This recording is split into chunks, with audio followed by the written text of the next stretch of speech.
문재인 정부의 핵심 정책 중 하나죠. 주 52시간제. 내년 1월부터는 50인 이상 300인 미만 중소기업으로 시행이 확대됩니다. 그런데 지난 11일 정부가 중소기업 주 52시간제 보완책을 내놓으면서 또 논란이 되고 있는데요. 이번에는 주 52시간제 도입 1년이 넘도록 논란이 계속되는 이유, 그리고 이를 다루는 언론 보도의 문제점을 종합적으로 짚어보는 시간 마련해 보겠습니다. 관련해서 김성희 산업노동정책연구소 소장님 모셨습니다. 어서 오십시오. 예, 안녕하세요. 저널리즘 토크쇼 제2의 이지은 기자도 함께합니다. 어서 오십시오. 네, 안녕하세요. 이지은입니다. 네, 저널리즘 토크쇼 제2는 혹시 보고 계신지요? 네, 최저임금 가계소득 다루는 거 한번 찾아봤습니다. 네. 노동 관련해서 다룬 주제가 그거 하나 있더라고요. 예. 별로 없었습니까? 예. 네. 어떻게 보셨어요, 평가는? 뭐 최저임금은 정면으로 다루신 건 아닌 것 같고 그때 언론 보도가 정말 많이 쏟아져 나왔는데요. 사실 과장된 얘기도 굉장히 많았는데 가계소득 동향으로 주로 초점을 옮겨가서 그래서 가계소득 증가 그러니까 감소가 최저임금 탓이냐 그 논란 중심으로 통계 중심으로 다룬 통계학과 교수님 나오셔서 얘기하는 그런 공방으로 이렇게 약간 전문가의 의견을 가지고 팩트 체크하는 방식으로 다루신 것 같습니다. 소장님이 나오셔서 다루셨다면 어떤 방향성이 훨씬 더 좋았을까라고 생각하십니까? 그때 사실은 소득주도 성장이라는 문재인 정부 정책에 대해서 정면으로 반기를 들면서 최저임금을 문제 삼은 거지 않습니까?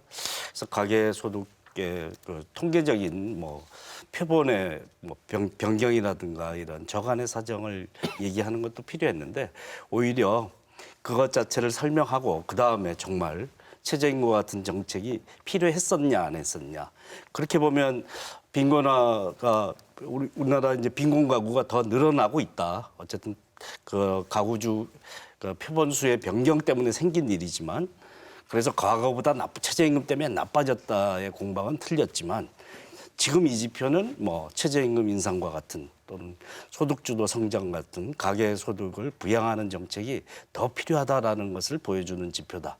이런 얘기를 더 붙이는 것이 필요했었다 이런 생각은 합니다. 네, 자주 나와주시기 바랍니다. 네. 방송 들어가기 전에 저만 본다고 하시더니 또 시작하니까 바로 저쪽으로 보셔가지고 난리 제가 났어요. 낫죠. 예, 맞습니다. 네, 최욱 씨에게 잘 설명해 주시면 예. 되고요. 네. 질문을 하시니까 질문은 보게 제가 되네요. 주로 하고요. 네. 대답 듣는 사람은 저쪽입니다. 예. 네. 먼저 정부가 중소기업 주 52시간제 시행을 앞두고 보완책을 발표했는데 그 내용과 배경 소장님 좀 설명해 주시죠. 예, 우리나라 엄연히 주 40시간제를 하고 있는 나라인데 52시간제 이런 얘기가 더 이제 횡행하고 있으니까 주객이 전도된 상황인데 이 또한 또 단계적으로 시행하겠다 이런 보완 대책을 발표하고 있습니다. 이 장시간 노동이라는 그 나쁜 익숙한 관행하고 결별하기가 굉장히 어려운 것 같습니다. 주저주저 하는 것 같은데 도대체 언제 우리는 이 장시간 노동에서 벗어날지 알 수 없는 그래서 계속 연장하고 계도기간이라는 이름으로 시행을 유예하는 그런 조처가 벌어집니다. 그래서 40시간제가 엄연히 우리는 주 40시간제가 이제 법정 근로시간제인데요. 8호 40. 예. 네. 근데 12시간까지 최대 연장 노동을 허용하죠. 주 단위로. 그래서 52시간까지 할 수 있다인데 과거에는 토요일, 일요일은 그 계산에서 뺐습니다. 그래서 토요일, 일요일 16시간을 더해서 68시간까지 가능한 체제다라는 게 일주일은 5일이라는 잘못된 행정 해석으로 비롯된 일이었죠. 그런데 그걸 바로잡는 정상화인데 이 노동시간을 정상화하는 것도 이렇게 진통이 많이 필요하다라는 점에서 안타까운 생각이 먼저 듭니다. 그래서 이제 300인 이상하고 공공부문에 작년 7월 1일부터 시행이 됐는데 9개월 계도 기간을 부여했고요. 그래서 내년 1월 1일부터 50인 이상 299인까지 사업장에 적용되는데 그것도 이제 1년 플러스 6개월의 계도 기간을 부여한다. 그럼 이제 5인 이상 50인 미만 사업장에 내후년 7월에 적용되는데 그때는 도대체 얼마의 유예 기간을 줄 거냐. 최소 1년 6월을 부여한다면 52시간제 가는데 6년이 걸리는 최소 6년이 걸린다라는 얘기인데요. 우리나라 법정 노동 시간 44시간에서 40시간으로 단축할 때 7년 걸렸습니다. 아, 그런데 이게 너무 길게 이게 정상화하는 국면에서 너무 오래 걸린다. 이런 문제점을 안고 있고요. 계도기 기간이라는 이름으로 사실상 시행을 유예하는 조처를 계속 피고 있는데 그래서 문재인 정부는 노동 존중 정책의 한 축이라고 할 수 있는 노동 시간의 정상화를 이렇게 지연시켜도 되는 것이냐에 대한 문제점이 제기되고 있죠. 지금 300인 이상 기업은 완전히 예. 시행을 하고 있는 거죠. 예. 얼마나 걸렸습니까? 예. 기도기간까지 합치면 계도 기간 9개월을 부여했었죠. 9개월. 예. 그래서 만에 그럼 사실은 완창- 예. 작년 7월 1일부터 시행돼야 되는데 올해 3월부터 시행된 것이라고 할 수 있겠죠.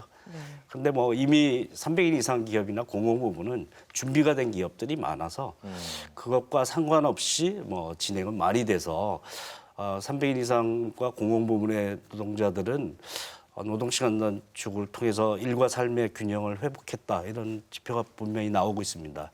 그래서 모바일 그 조사를 해보면 GPS로 잡는 거니까 체류 시간이 광화문, 강남 이런 데서는 여의도 이런 데서는 확실히 줄었다고 합니다. 직장인들 GPS로 잡는 시간이. 그런데 가산 디지털 단지 이런 쪽은 시행이 안 된 내용인데 거기는 이제 변화가 없다.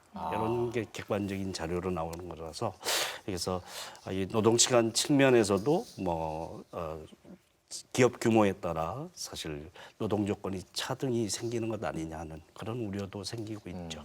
그 중소기업 관련돼서 보완책으로 특별 연장 근로 인가 사유를 대폭 확대했다. 이 부분이 굉장히 큰 논란이 됐습니다. 이게 뭔가요?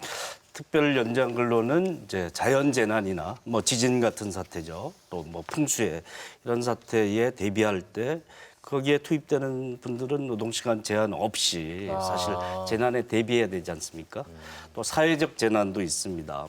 돼지열병이라든지 그다음에 이제 통신망에서 화재가 나서 사실 마비가 된 적이 있죠. 이런 경우에 사회적 재난이라 그러는데 그런 경우에 투입할 때는 노동시간 한도에 구애받지 않고 일할 수 있도록 허용해 주는 제도가 특별 연장 근로제도인데 이런 건 좋은 것 같은데요?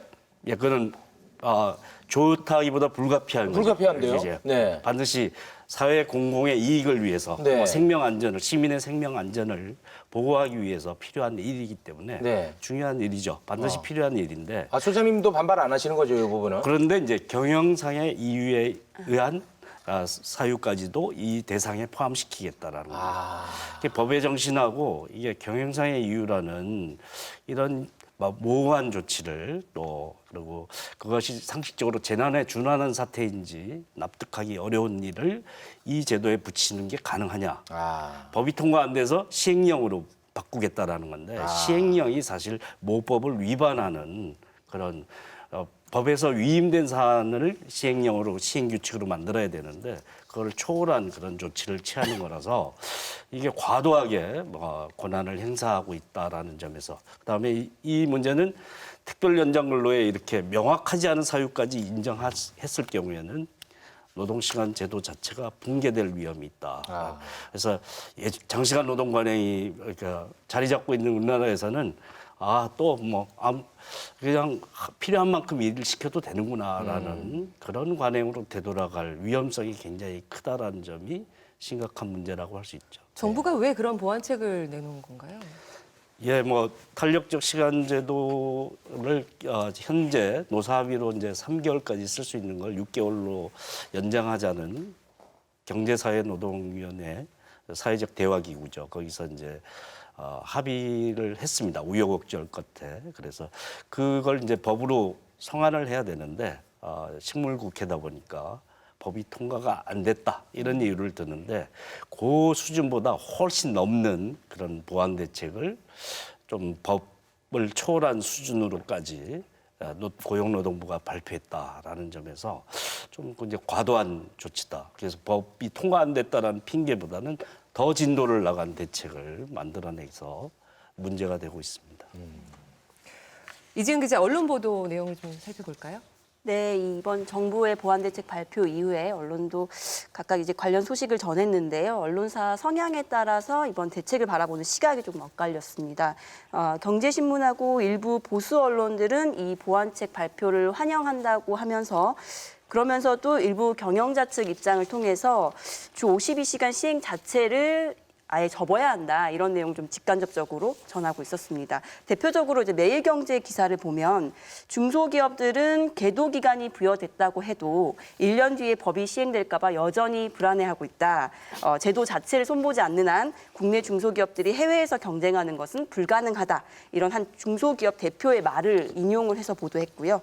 반면에 이제 경향신문과 한겨레는 노동시간 단축의 근본 취지를 훼손했다, 정책이 후퇴했다 이런 등의 표현을 쓰면서 정부 대책을 비판을 했습니다. 한겨레의 기사를 보면 주 52시간제 실시를 유예한 것도 대기업과의 임금 양극화에 이어서 노동, 휴식시간 양극화를 방치하는 것이나 다름없다라고 강도 높게 비판을 했습니다.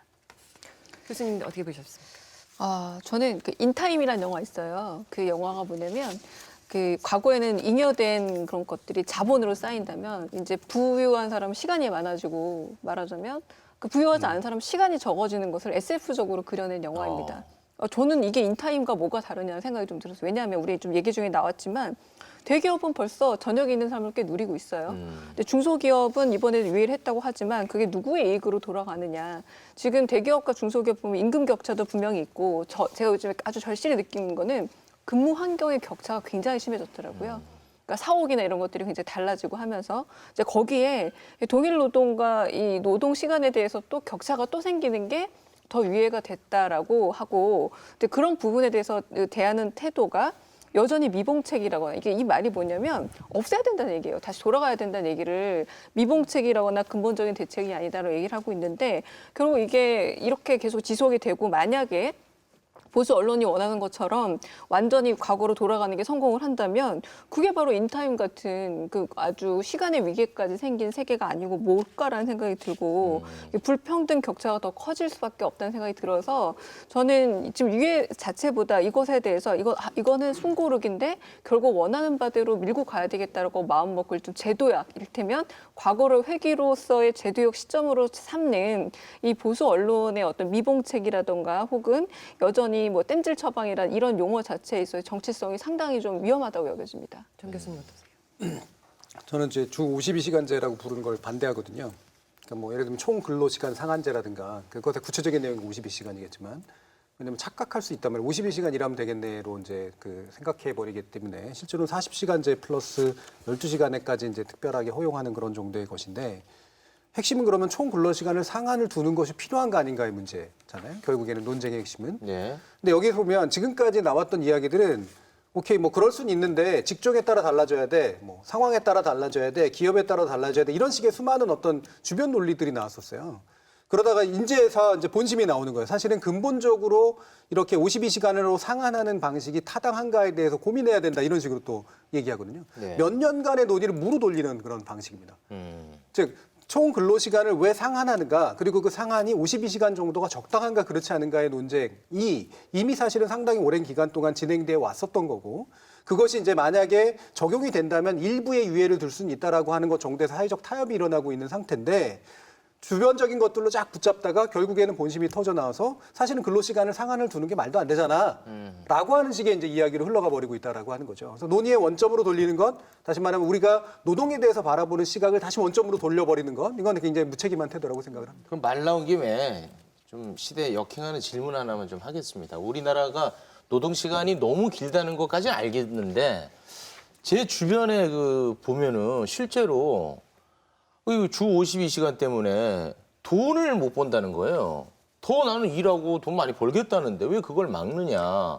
그런 얘기들을 실제로 많이 들었고. 야근 수당 같은 게 필요하고 시간의 예. 비용들이 필요하다. 그리고 월급만 이제- 받아서는 안 된다. 네네. 그리고 이제 기업들 같은 경우도 그러면 주 52시간을 적용하면은 또 그만큼 누군가를 또 고용을 해야 되는데 그 고용 비용 그거 어떡할 거냐. 이런 얘기들이 실제로 많이 있던데요. 소장님께 여쭤보세요. 네. 예, 최저임금이 자기임금인 비정규직의 경우에 이제 기본급 외에 시간의 노동 통해서 사실 생활비를 벌충하는 경우가 많죠. 네. 또 뭐 중소기업이나 이런 데 종사하시는 분은 비정규직이 아니라도 최저임금의 120%뭐 이렇게 책정돼 있습니다. 대체로 현업 업무를 하시는 분들은 공공부문에도 그렇습니다. 그래서 그분들도 사실 생활비 부족에 시달리기 때문에 잔업수당이 없으면 좀 곤란한 지점이 있죠. 네. 그렇긴 한데 사실은 노동시간의 격차를 계속 유지하게 되면 임금이 오르는 데 있어서 기본급이 낮게 유지되는 그 체제가 계속 지속될 우려가 있는 것이죠. 근데 단기간에는 문제가 됩니다. 그런데 이제 지원금이 있습니다. 뭐 10만 원에서 월 10만 원에서 40만 원까지. 잔업수당 줄어드는 폭이 그 정도 될 텐데요. 그만큼을 지원하는 제도가 있습니다. 근데 기업이 줄어드는 임금을 벌충해 줬을 때 기업에게 주는 지원금이라서 바로 노동자에게, 소득이 감소된 노동자에게 바로 지원되지 않는다는 이런 문제점은 있긴 한데, 그래서 기업들도 이제 추가 고용을 창출을 하면 그거에 대해서 지원금이 40만 원에서 80만 원까지 1인당 지원이 됩니다. 물론 무한정 주지는 않습니다. 1년 내지 2년 기간이 있는 것이긴 한데 그렇게 지원이 돼서 사실 연착륙할 수 있는 제도가 마련돼 있긴 합니다. 근데 추가 고용이나 이런 방법을 쓰지 않고 예전처럼 장시간 노동을 그냥 있는 사람 데리고 장시간 노동 시키는데 그게 더 속편하다라고 생각하는 그런 장시간 노동 체제에 중독돼 있는 그런 측면도 상당히 강하다라는 점에서 새로운 변화의 계기가 를 만드는 데 있어서 별로 새로운 사고를 하지 않는 측면도 분명히 있다라고 기업주 봅니다. 입장에서는 숙련된 사람이 계속 일하길 바라는 측면이 있지 않겠습니까? 근데 사회적으로는 지금 뭐 일자리도 부족한 상태니까 장시간 노동이라는 게 우리가 재앙이지만 좋은 기회일 수도 있습니다. 청년 실업 문제 풀어나가는 데 있어서 그런 고용 창출의 그런 여력이 굉장히 있는 거죠. 장시간 노동을 줄여서 다 같이 골고루 일하게 되면. 그래서 사회적으로 바람직한 결과를 가져오기 위한 그런 필요성에 주목해야 되고 그래서 이제 정부가 지원금을 주는 게 의미가 있는 것인데 그런 제도를 활용해서 사실은 고용 창출을 하는 것, 사회적으로 바람직한 결과를 내는데 사실 기업들도 좀 더 적극적인 사고를 할 필요는 있다 이렇게 생각이 들고요.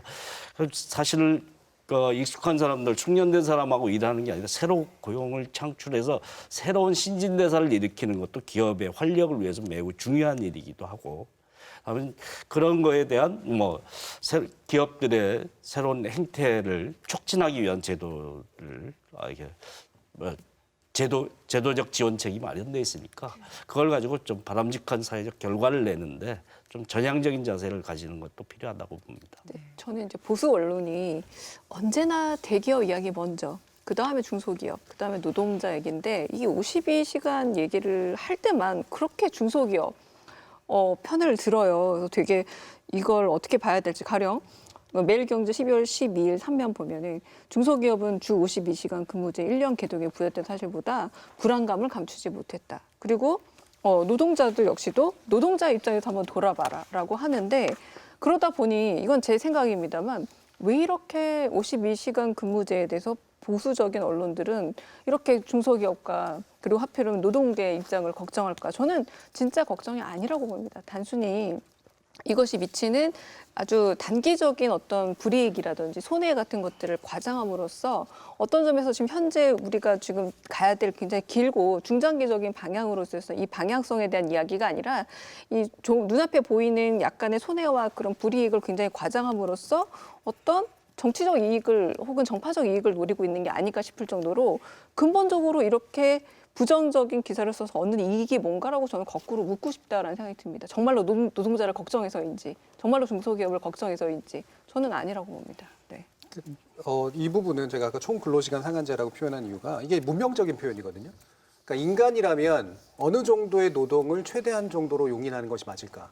그 이상으로 넘어가면 인간이 인간으로서 자신의 노동력을 재생산하기에 굉장히 안 좋은 조건에 처한다라고 하는 어떤 확신의 바탕을 두고 있는 거예요. 예전에 80시간, 90시간 일하는 경우들도 있었잖아요. 그게 뭐 노동의 자유 때문에 그렇습니까?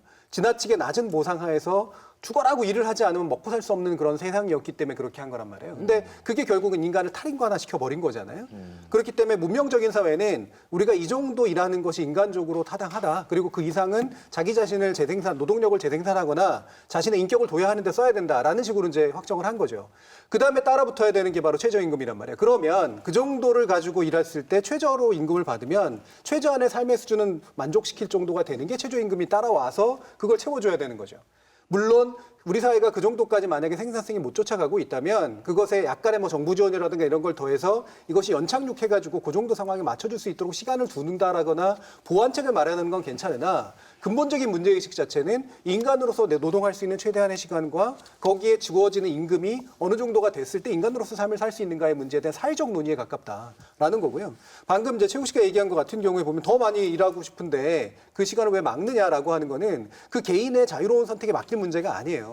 과로에 지치고 위험에 빠지고 죽음에 이르게 되는, 우리가 한번 다뤘잖아요. 여러 가지 위험에 빠지는 일들이 만들어지는 게 과도한 노동 때문에 나타나는 일이기 때문에 그들의 낮은 임금을 좀 더 높여주는 방향으로 대응을 하거나 아니면 그들의 노동 생산성이라고 하는 것을 기업이 높여서 쓸데없이 그냥 앉아만 있어가지고 결국은 시간만 많이 들이게 하는 방식. 사실은 일 안 하고 앉아있는 경우도 굉장히 많이 있거든요.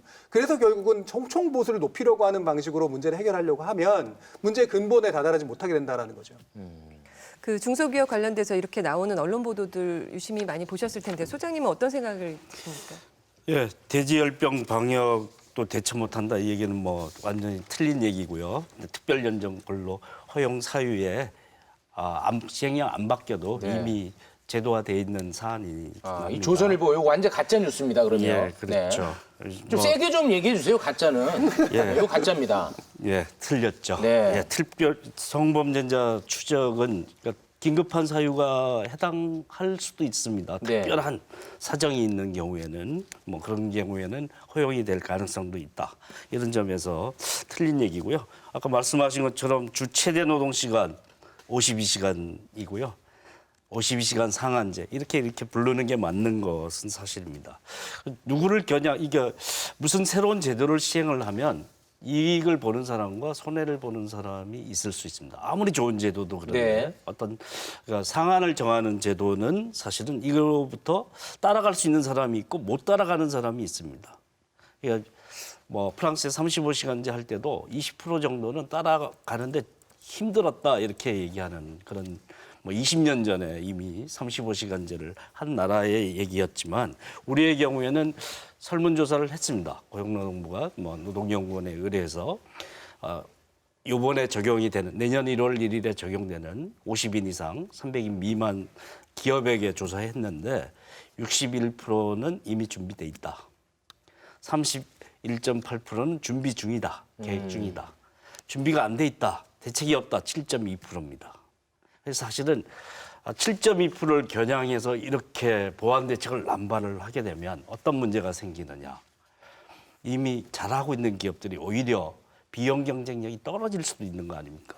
사실은 잘 노동 시간을 줄이고 새로 고용을 창출하고 이렇게 하려는 기업들이 오히려 도태되게 되는 제도가 된다는 것이죠. 사실 구조 경쟁력을 높이는 데 있어서 결코 바람직하지 않은 하책 중에 하책이라고 할 수 있겠죠. 그래서 따라오지 못하는 기업에 대해서는 뭐 비용 지원책하고 구조 개선책을 같이 써야 되는 것이지 무조건 제도를 허용해서 예전처럼 그대로 할 수 있게끔 허용해 주는 것은 다수의 사실 건전한 기업을 오히려 죽이는 반기업적 해법이다 이렇게 볼 수도 있겠죠. 그래서 다수의 기업을 위한 그런 해법을 써야 된다라는 거고 중심을 잘 잡아서 좋은 기업들이 더 잘 되게 할 수 있도록 하는 정책을 써야 되는 것이 실제로 맞겠죠. 중소기업들이 잘 준비를 하고 있다. 결과가 예. 나와 있고. 약간 좀 오해의 여지가 있을 것 같은데 너무 하향 평준화시키는 그런 제도처럼 느껴질 것 같아요. 그렇게 말씀하시니까 나머지 기업들을 죽인다 이런 표현이 저로서는 그러니까 약간 그렇게 나머지 기업들이 더 불리해진다는 거죠. 잘 따라간 기업들이 네. 52시간제 실시를 하고 준비 중이니까 내년 1월부터 시행을 할 것이고 사람이 더 필요하면 사람을 뽑을 것인데 그런 기업들이 오히려 사실 사람 더 뽑는데 돈 들이고 뭐 이렇게 되면서 오히려 비용 경쟁력은 낮아지게 되는 경우가 생길 수 있겠죠. 그러니까 이런 보완 대책이 잘 하는 기업들, 제대로 시행하려는 기업들을 더 북돋아주는 방향으로 가야 되는데 그들의 의지를 오히려 꺾는 방향으로 가서는 안 된다. 특히나 언론 보도가 그런 쪽에는 그렇죠. 부각을 안 시키고 그렇게 침소봉대라고 할 수 있겠죠. 사실 52시간을 넘어서 일하는 노동자의 수는 사업체 조사 기준으로는 100만 명밖에 되지 않습니다. 100만 명 중에 임금이 감소해서 뭐 잔업이 줄어들어서 임금이 감소하는 사람 아니고 뭐 임금을 올려주는 경우도 있죠. 최저임금도 높게 인상됐으니 따라서 올려주거나 기업이 이제 사기 때문에 임금 깎아갖고는 안 되니까 보충해 주는 경우가 있습니다. 그렇지 않고 깎이는 사람 그 숫자를 그거를 이제 이게 전체 규모에서 100만 명인 거고 내년에 적용될 대상으로 하면 30만 명 정도입니다. 52시간 넘는 사람. 그중에 몇 명이 깎이는지 그 자체는 사실일 수 있겠죠. 그래서 임금이 감소되는 사람이 생길 수는 있는데 네. 그 확률이 몇 프로냐에 대해서 정확하게 짚고 그러니까 전체적인 그림을 제대로 짚어서 우리가 가야 될 길이 무엇인지를 보여줘야 되는데 일부의 사실을 가지고 전체를 호도하는 방향으로 그럼 정책 방향을 잘못된 방향으로 유도하게 되는 결과를 초래하는 거죠. 우리 사회에 결코 바람직하지 않은 그런 기사가 된다는 것입니다. 이 보완책이라는 이름을 이제 사실은 너무 두루뭉술한 표현이고 명백하게는 이제 예외적 조건이잖아요. 그러니까 주 52시간제로 상한하는 것은 보편적인 기준인데 이것을 적용하기가 어려운 예외적 조건을 이제 사실 일부만 마련해 둔 거죠. 그게 예를 들면 재난 상황이라든가 이런 거잖아요.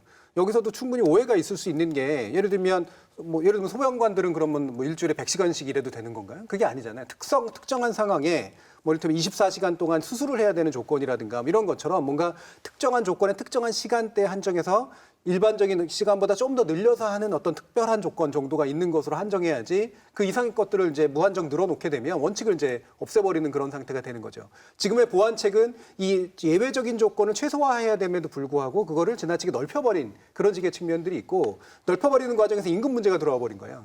사실 임금 문제는 예외적 조건에 해당한다라기보다는 원칙을 똑같이 적용하면서도 이 원칙에 똑같이 적용 가능하도록 약간을 도와주는 정도의 어떤 수준이 돼야 되는데 이것도 마치 사업주가 판단해가지고 임금이 낮은 데니까 임금을 높일 생각은 안 하고 사실 도 연장 근로를 해가지고 돈을 벌충해주는 그런 방식으로 문제를 푼다? 이것도 사실은 예외를 지나치게 넓게 해석해버리는 그런 상황들을 낳게 된다는 거죠. 네.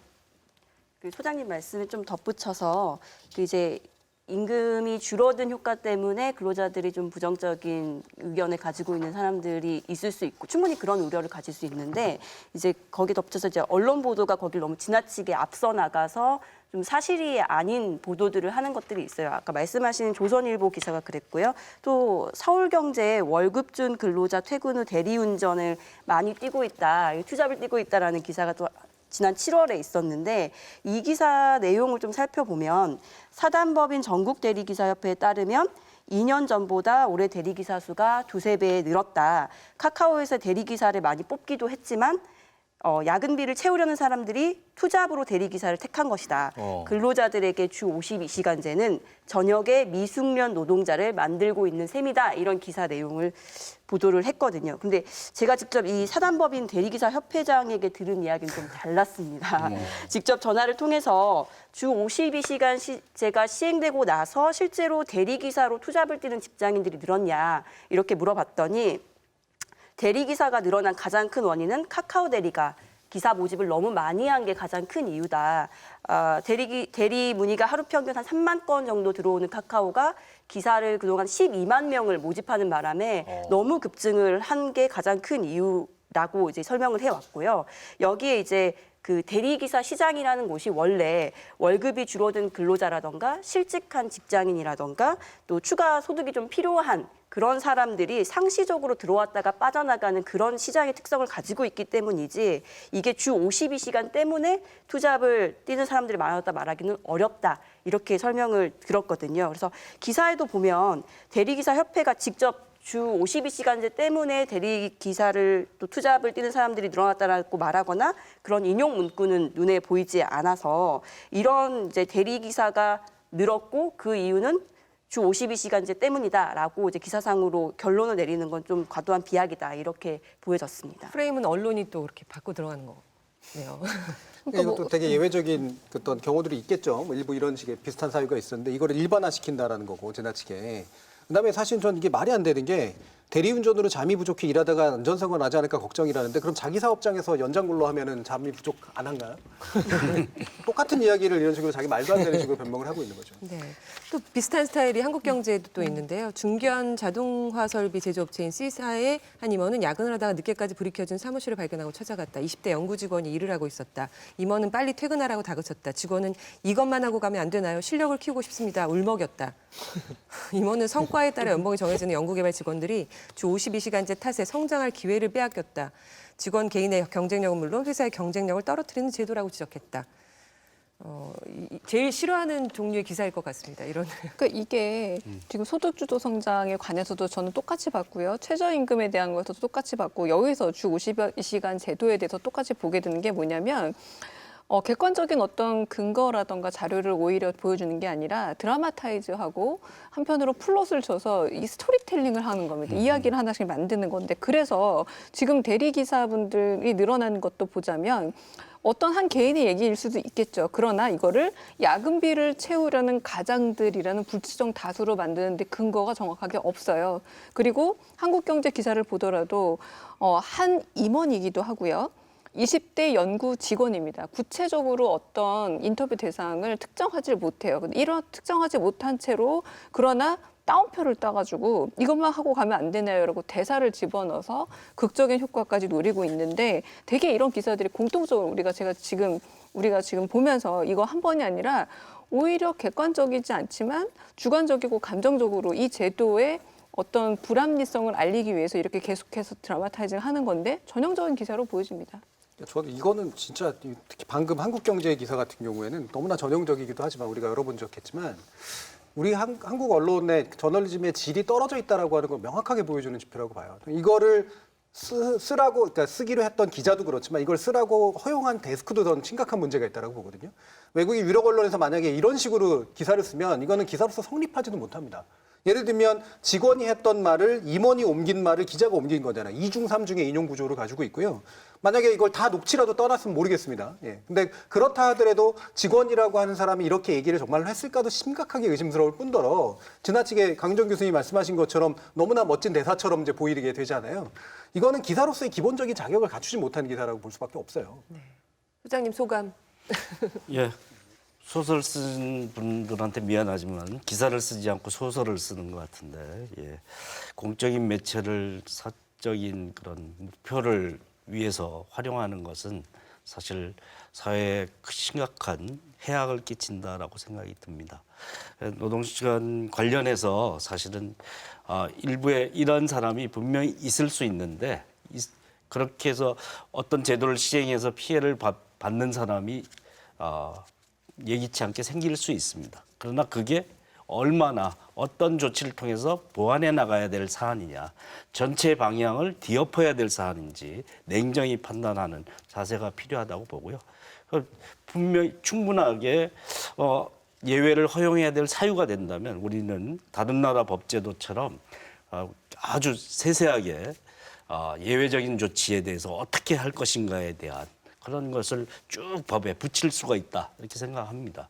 그런 생산적인 논의로 가는 것이 매우 중요한 것이지 전체 방향을 호도하기 위한 목적에서 일부의 사실을 지나치게 과장하는 도구로 쓰면 안 되지 않냐 이렇게 생각합니다. 이 기사의 말미에 주 52시간 때문에 이처럼 기사의 질이 떨어지고 있다라고 썼으면 진정성이 있었을까요? 솔직한 기사한테 있겠죠. 기자한테 물어봐야 될 것 같은데요. 또 이런 것도 있어요. 연구실, 실험실 불 꺼뜨린 주 52시간 근로시간제라는 그런 조선일보의 기고문이었는데요.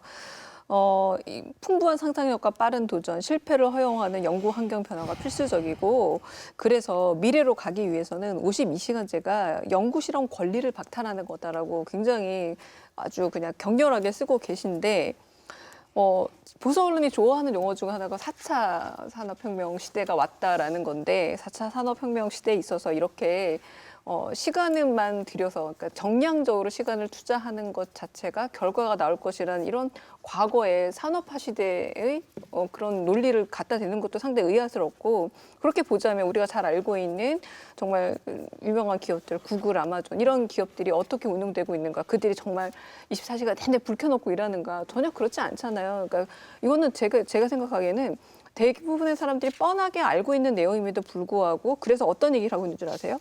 일본은 노벨 과학상을 한 명 추가해서 24명 배출했다라는 또 다른 사대주의를 한 번 더 인용을 합니다. 우리나라가 그래서 노벨상을 못 받는 이유가 52시간 제도 때문이라는 거예요. 결론이 그렇습니다. 그럼 거꾸로 묻고 싶어요. 지금까지 그러면은 52시간 제도 얼마 전부터 시행되고 있었는데 그럼 이제까지는 왜 못 받았을까요? 그러니까 아예 논거가 되지 않는 것들을 잘 통하는 몇 가지 자극적인 소재를 활용해서 독자들에게 이것 때문이다라고 구체적으로 던져주고 있습니다만 하나도 인과관계라고 할 수 있는 것들이 없는 하지만 대개 대중들이 혹하고 그렇게 몰려드는 것들을 미끼로 쓰고 있는 글들이 이런 52시간 근로시간에 대한 비판글에 상당히 많이 있습니다. 예, 그 노동 시간을 이제 최대 노동 시간을 규제하는 게 사실은 개별 기업에게는 바람직하지 않을 수 있어도 전체 국민 경제는 바람직하기 때문에 하는 제도죠.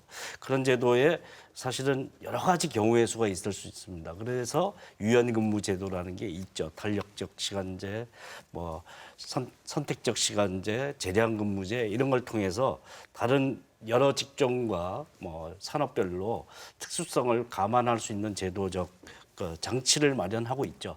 그것으로도 해결이 안 되는 문제가 있는지를 정확하게 지적을 해야지 제도 개선을 할 수 있는 것이고 무엇이 허점인지 우리가 제도 논의를 할 수 있는 건데 52시간제로 가면 나라 망해 이런 프레임으로만 얘기를 하는 것은 사실은 우리의 방향을 우리가 가야 될 길에 대해서 사실 정말 바람직한 얘기를 해주지 못한다. 이런 점에서 안타깝다고 봅니다. 그런 생산적인 논의를 하는 기사는 거의 본 적이 없으십니까? 예, 뭐 이렇게 지적하는 기사들을 본 적은 있는데요. 이렇게 이런 것이 필요하다 이런 제도를 있는데 워낙 이 정치 공방의 소재로 너무 쓰이다 보니까 차분하게 논의하는 그런 지면이라는 게 매우 부족하다. 찬성이냐 반대냐 이렇게 양자택일하라는 식으로 몰아가는 식의 논의가 있어서 그래서 차분한 논의 과연 그러니까 뭐 스마트한 공장이면 스마트한 노동도 있어야 될 거 아닙니까? 그러니까 노동 시간의 길이의 생산성은 반비례하는 거니까 좀 더 창의적으로 일할 수 있는 그런 환경과 또 생산성을 높여서 정말 효율적으로 일을 할 수 있는 시스템으로 가야 되는 그런 방향이 이 지금의 제도화에서 어떻게 해야지만 노동시간 제도를 어떻게 만들어야지 갈 수 있느냐에 대한 그런 논의에 조금 더 집중하는 그런 기사들은 많이 부족하다라는 점을 느꼈습니다. 그러니까 연구하고 교육하고 또 가르치는 사람이니까 이 R&D 문제에 대해서 얘기한 부분은 다시 한번 좀 언급을 하고 싶은데요. 언뜻 솔깃한 측면이 있어요. 예를 들면 논문 쓰느라고 한 일주일 동안 거의 정신없이 이제 한다거나 뭔가 책을 읽기 위해서 밤에 불 끄고 나가야 되는 것보다 앉아가지고 더 일하고 싶은데 불 끄고 나가라 그러면 되게 짜증 나겠죠, 그렇죠? 그렇기 때문에 일단 연구개발이라든가 뭔가 창의성이 필요하고 뭔가 집중적으로 일을 해야 되는 것에 52시간제를 함부로 적용하면 안 되지 않을까라는 생각도 들 수가 있단 말이죠. 근데 이게 교묘하게 섞어놨어요.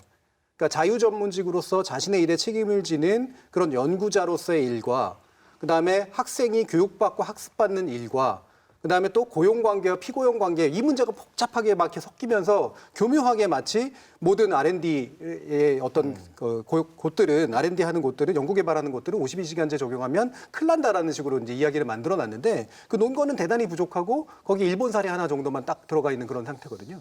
근데 한번 생각해 보시면 예전에 황우석 씨 사건 났을 때 그때 자랑스럽게 월화수목 금금금 한 게 결국 그 성과를 만들어냈다잖아요. 그 성과가 뭐였었어요? 월화수목 금금금으로 사기친 거 아닙니까? 결과적으로 보면. 그와 같은 것이 만약에 노동 조건에 속한다면 저는 그 노동 조건은 제대로 노동 조건으로서 관리받는 게 맞고 그게 예를 들면 학습과 교육과 연구의 어떤 자발적인 측면이라면 그건 고용하고 피고용의 문제하고 관련이 없는 영역이란 말이에요. 이것들을 어설프게 섞어가지고 마치 4차 산업혁명이 이것 때문에 안 되는 것처럼 이야기하는 것은 말도 안 되는 이야기고 저는 교육자로서 또는 연구자로서 이런 얘기를 함부로 하는 건 저는 대단히 문제가 있는 그런 발언이라고 생각을 합니다. 우리 사회에서 이제 뉴스가 잘 안 되는 게 있는데요. 변호사, 교수, 이런 전문직 사람들이 과로사하는 경우가 굉장히 많은데 그분들은 이제 기사로는 안 나오죠. 이슈가 되지 않기 때문에 그 심각성이 잘 안 드러나는데 그 영역이라고 해서 이렇게 집중적으로 일을 하고 노동시간 제한 없이 일을 하고 이런 시스템 자체가 사실은 과로사로 인한 심각한 사회적 손실을 가져온다는 점도 생각해 볼 필요는 있습니다. 정 필요하다면 35시간제 실시하고 있는 프랑스의 경우에 관리직은 예외입니다.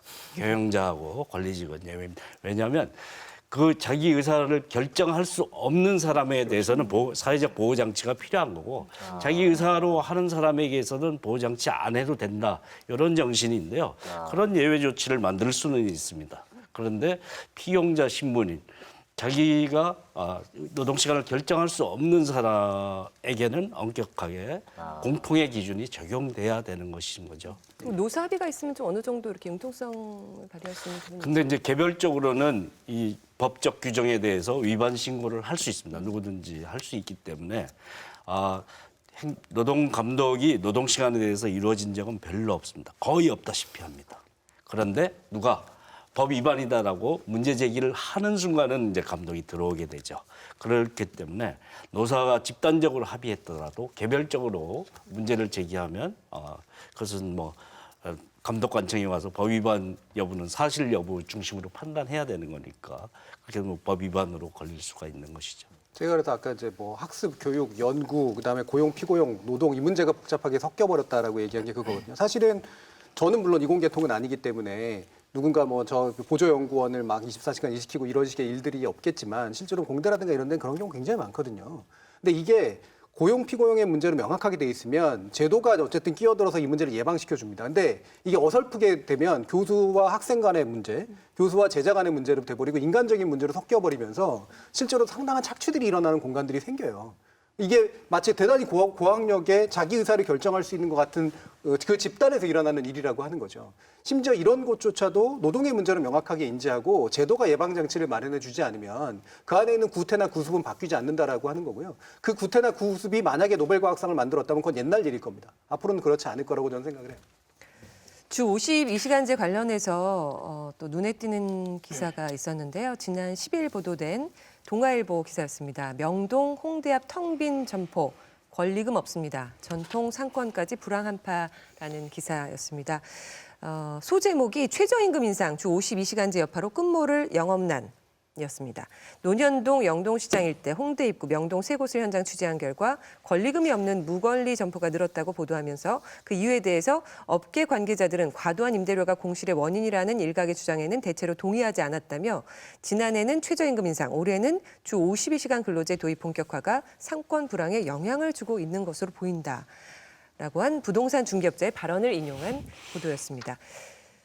이지은 기자가 이 동아일보가 언급한 곳들을 직접 다녀왔다고요. 네, 이 기사 보니까 지난해 한 일간지에서 왜 그 간장게장 골목 상권이 많이 침체됐는데 그 이유가 최저임금 인상 때문이다라고 보도했던 그 기사가 떠오르는데요. 저희가 직접 지난 12일과 13일 이틀에 걸쳐서 이 동아일보 기사에 언급된 홍대, 명동, 논현동, 먹자골목 이 세 곳을 직접 다녀와 봤는데요.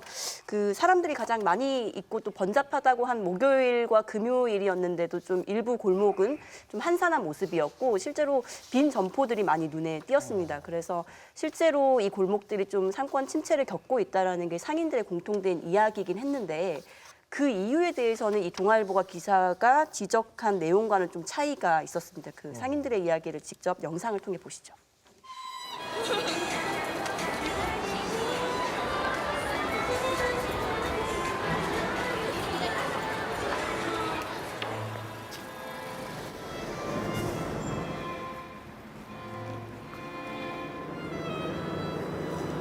월세가 비싸니까 상권이 많이 바뀌어요.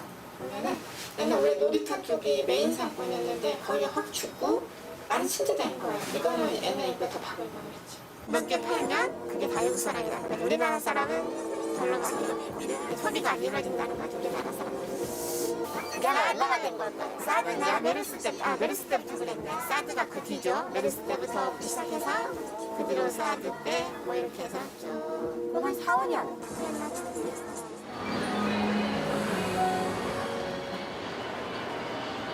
저는 사실 좀 화가 나죠.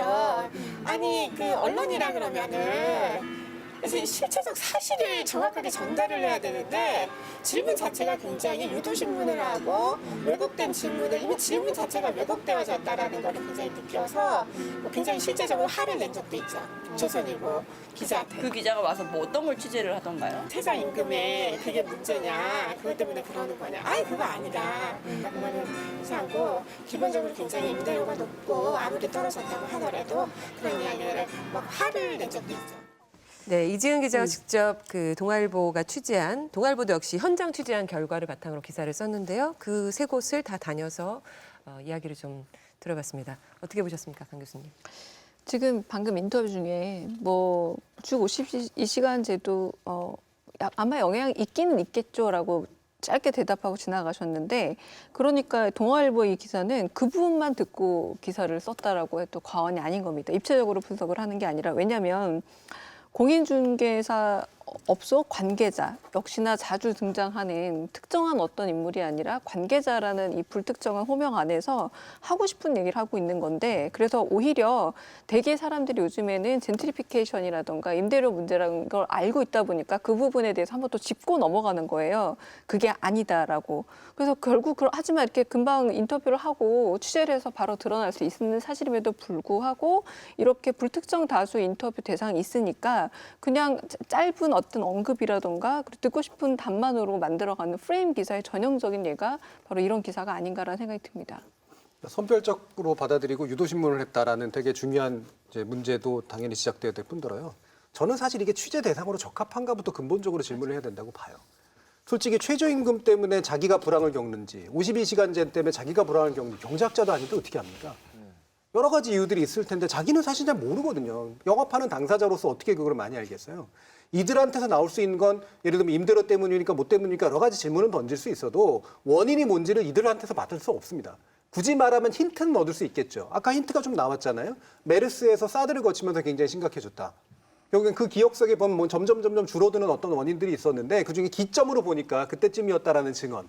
그 증언의 공통적인 특징들은 또 아까 해외에 있는 손님들이 주로 산다. 다시 말해 관광객이 주로 산다는 거잖아요. 즉 관광의 어떤 정도를 통해서 매출이 오르던 정도를 제외하고 나면 사실은 여러 가지 국내적인 이유들이나 이런 것들은 알기가 대단히 어렵다라고 하는 정도뿐이 발견이 안 돼요.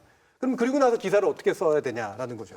근데 이미 이제 프레임을 가지고 들어갔기 때문에 마치 이들의 입을 통해 가지고 답을 들을 수 있는 것처럼 하는 착각을 만들어내고 있다는 거. 저는 이건 굉장히 의도적인 장치라고 생각을 해요. 네, 근데 그 공실이 많다는 것은 내가 장사하는 입장에서 매출은 많아. 근데 임대료가 너무 비싸서 내가 버틸 수 없다. 이거는 원인이 분명해질 수는 있는 거죠. 그렇죠. 뭐 예를 들어 임대료에 관련된 문제는 당사자로서 이제 직접적으로 느낄 수 있는 거니까 네. 당연히 가능한데요. 저는 그것도 좀 조심해야 되는 게 네. 우리나라 상가 공실률이 굉장히 높거든요. 여러 군데에서. 건물이 너무 많은 그리고 거예요. 그래 공실이 많이 생기는 이유는 공급이 많다는 얘기고요. 사실은 이건 전 세계적인 현상입니다. 이른바 브릭 앤 모타라고 부르는데 IT 업계가 발전을 하면서 오프라인 상점들이 점점 줄어들고 장사가 잘 안 되는 현상들이 공통적으로 나타나고 있어요. 그런데 만약에 운영하는 사람이 이 부분이 장사가 안 된다라고 하는 것이 그렇게 산업이 바뀌기 때문이에요라고 이해를 하고서 답을 할까요? 임대료 정도는 뭔가 이해를 하고 답을 하겠지만 즉 근본적인 원인을 이들로부터 증언을 통해서 얻을 수는 굉장히 없다라는 겁니다. 소장님은 이야기들 어떻게 들으셨습니까? 자영업자도 양극화가 심하죠. 잘 되는 소수와 뭐 매번 지도를 보고 뭘 어디를 찾아가려고 그러면 가게가 없어져 갖고 사실 그 과거 지도를 보고 찾아갈 수 없는 그런 상황을 여러 번 겪는데요. 그만큼 폐업률이 굉장히 높죠. 회전 그렇게 새로 생겼다가 없어지고 하는 그런 게 다 이제 손실로 이어져서 그 생활 불안정 가계로 전락할 위험성이 있어서 이런 문제 심각하긴 한데요. 자영업자 문제의 심각성을 우리가 다 알고 있지만 이것이 이제 최저임금 탓, 52시간제 탓 이렇게 무엇을 어떤 제도의 영향으로 탓할 때는 굉장히 신중해야 되는 것이 있죠. 그래서 여러 가지 요인들이 함께 복합적으로 작용하는 것인데 이런 것을 걸러낸다라는 것은 사실상 불가능한데 이걸 인터뷰를 통해서 기사를 작성한다는 것은 쓰고 싶은 답을 그냥 내기 위해서 하는 요식행위에 불과한 것이 그것을 취재행위라고 얘기하기는 어렵다 이렇게 봅니다. 장사가 좀 잘 되는 데 가서 한번 물어보면 어떨까요? 너무 항상 그 똑같은 전형적으로. 근데 사실 이곳들도 장사가 안 되는 곳은 아닌데 네. 이제 일부 골목들 예를 들면 뭐 전철역 주변은 좀 번잡한데 안쪽으로 좀 들어가서 이렇게 골목으로 들어갔을 때는 좀 거기가 좀 공실이 좀 집중되어 있다거나 그런 곳들이 일단 많았거든요. 그래서 저희가 이제 만나본 상인들의 얘기를 종합을 해보면 이게 짧게는 한 3년에서 길게는 한 7, 8년 정도 이 상권 침체가 쭉 이어져 왔다 이렇게 얘기를 하고 있어서 사실 주 52시간제는 300인 이상 사업장에 시행이 된 게 물론 이제 그 유예기간까지 포함을 해서 시행이 된 게 지난해 7월이니까 이 상인들이 체감하고 있는 이 상권 침체는 사실 훨씬 그 이전부터라는 게 이제 일단은 알 수 있었고요. 또 침체 원인에 대해서도 이제 당연히 이분들이 정확한 원인을 알 수 없지만 여러 가지들을 언급을 했습니다. 일단 비싼 임대료가 가장 많이 언급된 내용들이었고요. 그래서 임대료를 감당을 할 수 없으니까 권리금을 포기하고 나가는 업체들이 많다 이런 얘기들을 해왔는데 제가 이런 걸 좀 여쭤봤습니다. 그렇다면 건물주 입장에서는 공시를 그대로 두는 것보다 임대료를 좀 깎아서라도 이거를 유지하는 게 좀 손해를 줄이는 방법 아니냐. 왜 임대료를 계속 유지를 하는 거냐 이렇게 물어봤더니 건물주들은 그 사이에서는 이 임대료를 낮추는 게 자존심 상하는 일이라는 인식이 있기 때문에 절대 낮추지 않고 이분들은 또 그 몇 달 임대 수입이 없다고 해서 생활에 큰 타격을 입지 않는 분들이기 때문에 특별히 개의치 않는다 이런 얘기를 하더라고요. 그래서 영상에도 보다시피 또 이제 임대료뿐만 아니라 뭐 우범 지역이라는 이미지가 이곳에 갑자기 생겼다 아니면 아까 정 교수님 말씀하신 것처럼 온라인 쇼핑으로 소비 패턴이 자꾸 바뀌더라, 뭐 상권이 계속 유행을 타더라 이런 다양한 이야기들을 해왔습니다. 그러니까 이게 그 주 52시간 제도로 인해서 사회가 이동을 좀 하고 있는 상태라고 저에겐 느껴져요. 사회가 이동을 한다면 제가 기대하는 기사는 이런 겁니다. 주 52시간제로 명과 암이 있을 수 있겠죠. 다 밝을 수도 없고 다 어두울 수도 없는데 왜 보수 언론들은 다 거기다가 아주 구체적이지도 않고 불특정한 다수의 암을 가지고 확대 해석하는 한편, 그러니까 침소봉대하기도 하고 일종의 프레임을 그래서 프레임이라고 얘기하는 겁니다. 그러니까 가령 지금 뭐 구독 경제 굉장히 많은 분들 활용하고 있잖아요. 그런 것들도 영향이 있을 테고, 그리고 한편으로는 저녁에 좀 시간이 생겨서 취향이나 혹은 다른 쪽으로 시간을 쓰고 또 돈을 쓰시는 분들도 생길 수 있겠고, 이런 기사는 제가 특히 보수적인 언론사의 지면에서는 거의 본 적이 없다라는 겁니다. 그렇다면 명과 암이 다 존재할 텐데 암만 선택한다는 것은 선택적으로 이것을 말 그대로 나열하고 있다는 것이고, 과도한 선택은 결국 왜곡된 것을 가져올 수밖에 없는데요. 52시간 그리고 뭐 소주성 이렇게 말들을 자극적으로 반복함으로 인해서 일종의 세뇌 효과까지 오게 되거든요. 무슨 말이냐면 다 52시간 지도 때문이야. 다 그놈의 뭐 소득주도 성장 때문이야. 이렇게 얘기하게 되는 일종의 세뇌 효과를 노린 선택적 왜곡은 아니었을까라고 저는 좀 의심까지 하게 됩니다. 예, 제도와 정책이 바뀌면 사람의 삶의 행태까지 변화를 시킨다면 분명히 잘 되는 것과 안 되는 것이 있죠. 음식점은 사람이 줄어들 수 있습니다. 저녁에 있는 삶, 그리고 교육하는데 또 체력 단련하는 것 이런 것 새로 뭘 배우는 것 이런 것은 또 그런 업종은 호황을 누리고 상대적으로 술 먹는 거, 밥 먹는 거 이런 것은 좀 직장 근처에서 체류 시간이 줄어드는 경향이 있을 수 있죠. 이것은 있습니다. 그래서 이걸 전체적으로 보면 안 되는 쪽만 가서 얘기를 하면 52시간 때문에 우리 어렵다 이렇게 얘기할 수도 있습니다. 뭐 KBS가 있는 여의도에서 음식점 작년에 그런 얘기 많이 들렸을 거라고 생각이 드는데요. 근데 조금 시간이 지나다 보면 처음엔 그렇게 하다가도 사실 이렇게 안착이 되는 순간에 어떤 결과가 빚어지는지 시간도 좀 충분한 여유를 갖고 봐야 되는 것은 사실이고요. 말씀하신 것처럼 명암이 있을 수 있는데 자영업자 안에서도 좋아지는 뭔가 나빠지는 거, 어느 업종은 더 늘어나고 어느 업종은 줄어드는 이런 변화를 사실 생기는 게 의도했던 결과죠. 52시간제로 저녁 있는 삶을 가지고 일과 생활을 조화롭게 해나가는 그런 새로운 모델로 이행해 나가자라는 것인데, 그게 이제 제대로 나타나고 있다면 명암이 갈리니까 명암이 갈리는 곳에 따라서 다른 제도적 보완책을 써야 된다. 이런 것을 주문해야 하는 것이 필요한 것이죠. 그 동아일보 이 기사를 쓴 기자와는 어떻게 연락을 좀 네, 해봤습니까? 직접 이 기사를 쓴 기자에게 전화를 걸어서 이 취재 내용과 특히 이 기사 제목이 선정된 과정을 좀 물어봤는데 기자는 관련해서는 언급을 하지 않았고 회사 경영전략실에 문의를 해달라 이런 답변이 돌아왔습니다. 회사 차원에서 아마 대답을 해주겠다라는 것 같은데 아직까지 입장을 듣지 못했습니다. 이지은 기자가 또 이 주 52시간제에 대해서 시민들이 어떤 생각을 갖고 있는지 인터뷰를 좀 나가봤다고요. 네, 실제로 지난해 그 문화체육관광부에서 여론조사를 한 내용을 보면 국민의 63%가 노동시간 단축이 우리 사회에 긍정적인 영향을 끼칠 것이다라고 답변을 했었는데 실제로 주 52시간 시행 이후에 시민들의 삶이 어떻게 바뀌었는지 얘기를 직접 들어봤습니다. 영상 함께 보시죠.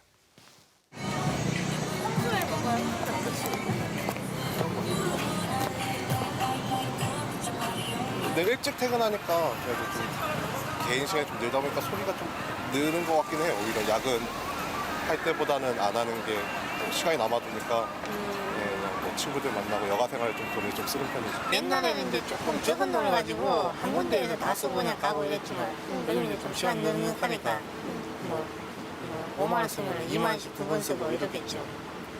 그런 논리로 하자면 52시간은 뭐 여가 시간이 더 늘어나면 소상공인들 장사가 더 잘 돼야 되는 사실이거든요. 그런 게 논리적인 게 아닌가, 합리적인 생각 아닌가. 근데 이제 얘는 좀 저축은 줄어들어야 되고, 그죠? 이게 총은 11시간 12시에 제 생각에 그래야 들어야 되고, 뭐, 경기 안 나갔어도 술 드시는 분들은 드시니까 또 1차만 하고 간단히 2차, 3차 안 하시고 그냥 간단히 가시는 분들이 많다고. 빠르게 늦게 안 하고 이제 좀 일찍 그 11시, 12시 일찍 가신다고 그냥 일은 비슷한데 늦게까지 없단 말이에요. 네, 늦게까지 너무 일하시면 힘드시죠. 근데 음주운전 단속 많이 해가지고 대리기사분들은 요즘 일이 많아졌다고 그런 얘기도 하긴 하던데 시민들 이야기는 어떻게 좀 들으셨는지요, 강 교수님? 저는 제가 또 영화 일도 좀 하니까요. 올해 천만 영화 5편이나 나왔어요. 근데 저는 이거 역시도 물론 제 짐작입니다만 그 저녁 있는 삶이라고 해서 좀 시간적 여유가 늘어났기 때문에 시간을 투자해서 여유를 즐기는 문화행위로서의 영화 관람 행위가 늘었다라고 저는 보여집니다. 그러니까 단순히 한국 영화를 잘 만들어서가 아니라 이 5편 중에 외국 작품도 많이 있거든요. 게다가 더 중요한 거는 가족 단위로 볼 수 있는 영화들이 이 중에 4편이나 돼요.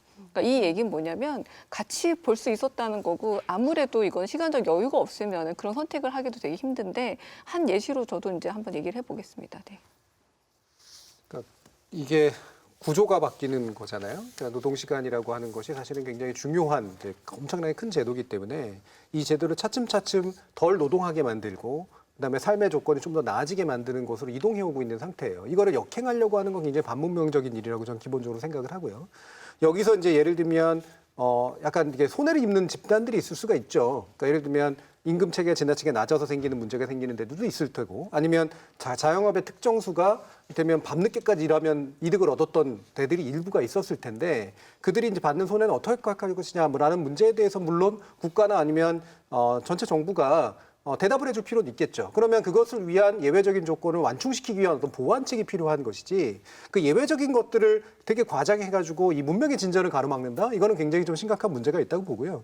우리 사회가 다수가 노동자 사회예요. 다수가 노동하는 삶을 살고 있고 그 다수가 사실은 이것을 통해서 혜택을 받을 수밖에 없다면 그 다수가 아닌 사람들에 대해서 그 예외적인 것에 따뜻한 시선을 보내되 시선을 보내는 방식은 좀 달라야 된다라고 생각을 합니다. 중소기업의 위기를 주 52시간제와 연관짓는 보도들 정말 많습니다. 끝까지 부여잡고 있다는 느낌까지 주는 그런 기사들인데요. 한국경제 지난 6월 10일에 대기업만큼 일해서 어떻게 회사 키우나 성장 사다리 사라진다. 이런 제목 기사에서 업계에서는 근로시간 단축이 뿌리 기업의 가격 경쟁력은 물론 납품 경쟁력까지 떨어뜨릴 것으로 걱정하고 있다. 안산 반월 도금단지에서 20년간 도금 공장을 운영한 기업인은 한국 도금업체들은 인건비 경쟁에서 중국, 베트남 등 신흥국에 밀린 지 오래라며 그나마 남아있는 납기 경쟁력마저 떨어지면 끝장이다라고 말했다. 조선일보는 중기 47%가 빚으로 버티는 시한부, 차라리 IMF 때가 나았다. 이런 제목의 기사를 냈습니다. 한국 중소기업은 내수 경기 악화, 수출 부진, 최저임금 급상승, 근로시간 단축이라는 유례없는 사중고에 처했다.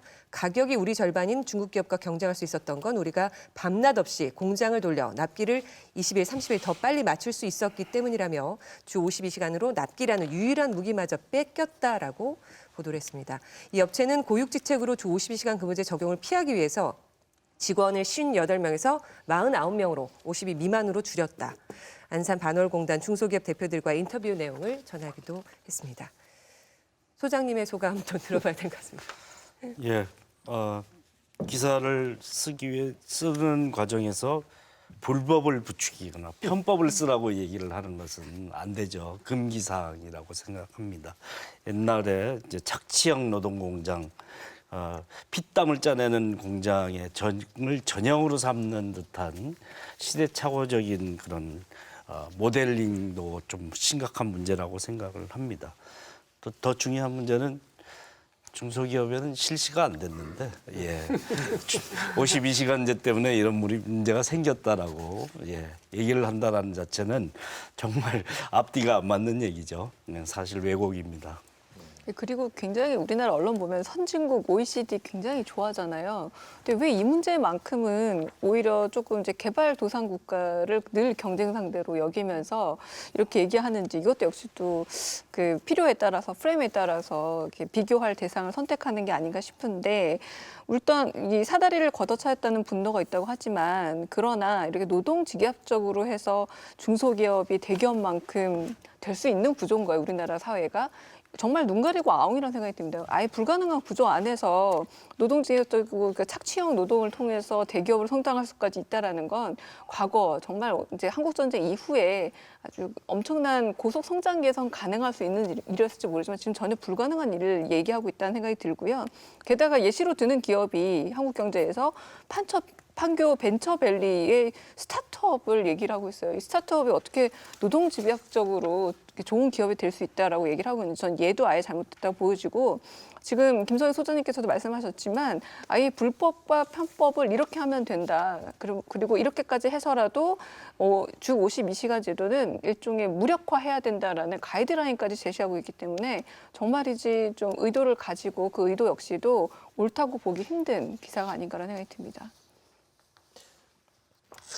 이지은 기자가 공단 중소기업들도 좀 취재를 하고 왔다고요. 네, 그래서 이 한국경제조선일보 기사에 언급된 안산 반월공단에 직접 찾아가서 중소기업 업체 대표와 근로자들을 만나서 이 주 52시간 시행에 대해서 의견을 여쭤봤는데요.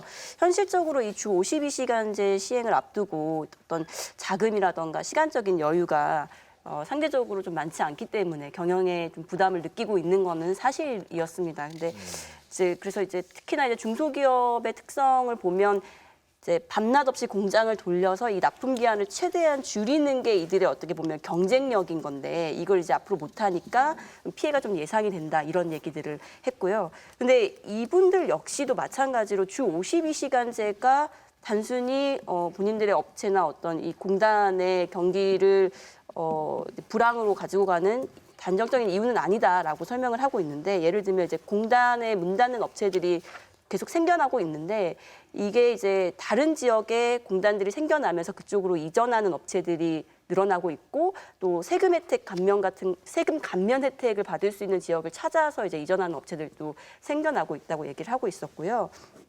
특히 이제 안산의 경우는 지난 이제 2014년 세월호 사건 이후에 경기가 좀 많이 얼어붙었던 게 아직도 100% 회복되지 않은 측면이 있기 때문에 여전히 좀 불황을 겪고 있다, 이렇게 설명을 하고 있었고, 또 마지막으로 이제 중소기업의 이제 특성상 정부의 이제 제도적인 혜택 이런 것들이 없으면 스스로 성장하기 어려운 이런 한계 때문에 어려움을 겪고 있다, 이런 설명을 해왔습니다.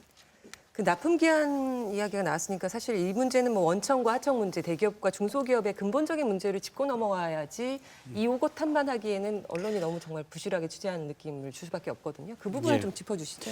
중소기업의 이제 원하청 관계에 묶여 있는 종속형 기업들이 60%가 넘습니다. 독립적으로 이제 시장에 자기 물건을 내다 파는 보다 원하청 관계에 묶여 있는 경우가 많아서 원청의 갑작스런 납품 요구에 응해야 되는 을의 처지에서 이런 경우가 있는데 이걸 특별 연장근로나 노동 시간만 늘려준다고 해결되지는 않습니다. 거기에는 원료도 투입돼야 되고 새로운 설비도 필요할 경우도 있어서 노동 시간만으로 대처 가능하다라고 생각하는 것은 뭐 과장일 수 있다라고 생각이 들고요. 이건 사실 근본적으로 해서는 이런 일을 하면 안 되죠. 워낙 공정거래 차원에서 해결해야 되는 그런 숙제, 구조적인 숙제도 있다라는 점을 같이 생각해 봐야 된다라는 것이죠. 그래서 52시간제 때문에만 이런 문제가 애로사항이 있다라고 얘기를 하는 것은 좀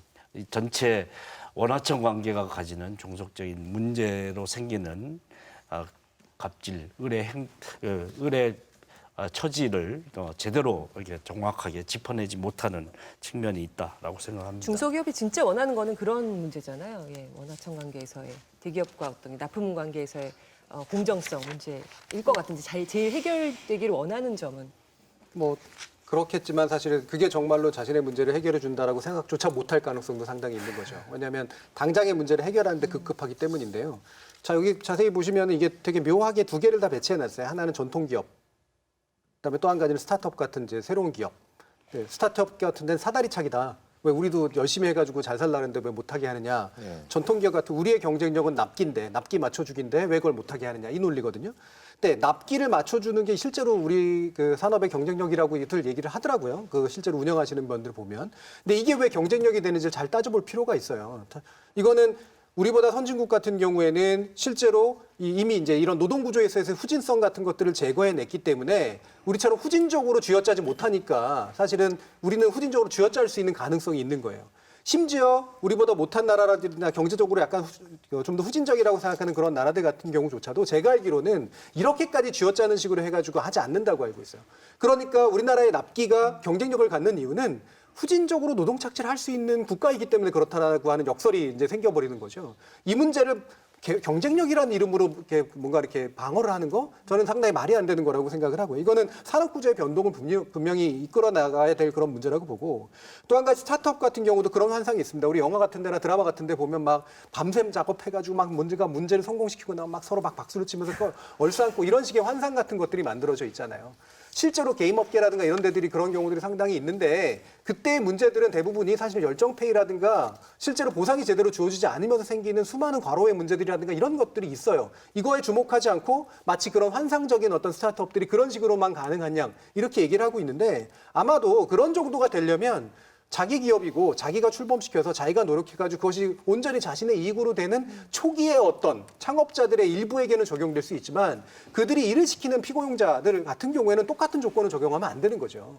그래서 또한 이건 역시도 마치 새로운 환상이 있는 것처럼 보이지만 이 사다리 걷어차기라고 하는 것은 결국은 우리 산업의 후진성을 그대로 유지해야 스타트업도 가능하다라는 말에 다름이 아니다라고 판단이 되는 거예요. 지난 8월에 정부가 일본의 수출 규제 조처에 대한 대응책으로 국내 기업의 기술 독립을 위해서 연구개발 노동자들의 특별 연장 근로를 인가기로 발표할 때 이런 보도가 있었습니다. 한겨레 8월 8일자 뉴스 AS 보도였는데요. 주 52시간 희생하면 반도체 부품 소재 기술 독립될까? 최근 정부가 일본의 수출 규제 조처에 대한 대응책으로 국내 기업의 기술 독립을 위해 연구개발 노동자들의 특별 연장 근로를 인가하기로 발표한 데 대해 노동계와 누리꾼들의 비판이 잇따르고 있습니다. 시대가 어느 때인데 사람을 갈아 넣는 방식으로 기술 개발을 하느냐는 겁니다. 반도체 노동자들이 주 52시간 고장을 희생하면 일본산 부품 소재 국산화에 성공할 수 있는 걸까요? 결론부터 말씀드리면 전문가와 반도체 디스플레이 업계는 기술 독립의 근본적 대책이 따로 있다고 입을 모읍니다. 10년 동안 삼성전자, SK하이닉스와 거래했다는 한 협력업체 대표는 거래 대기업들은 혁신 기술을 가져와도 타사에 납품한 적이 있는지 타사보다 싼지를 먼저 확인하려 한다고 답답한 상황을 호소했습니다.